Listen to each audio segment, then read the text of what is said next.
बिस्मिल्लाहिर्रहमानिर्रहीम। जिस तरह जानदारों की अक्सरियत बनती है, पलती है, फूलती है, नशोनुमा पाती है, अगर कोई जानदार वैसे बढ़े ना नशोनुमा करे या बने तो हम उसको कहते हैं कि ये इस बायोलॉजिकल डिसऑर्डर या एक हयातियाती ख़राबी का शिकार है।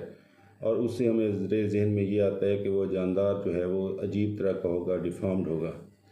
ज़ेर नज़र तस्वीर भी एक बायोलॉजिकल डिसऑर्डर या एक हयातियाती ख़राबी की है और इसका नाम हेट्रोक्रोमिया इरिडियम है, जिसके अंदर दोनों आँखें मुख्तलिफ़ रंगों की होती हैं। ज़ेर नज़र तस्वीर मेडन मर्फ़ी और उसकी बिली मून की है, जो कि एक इंटरनेट सेंसेशन है।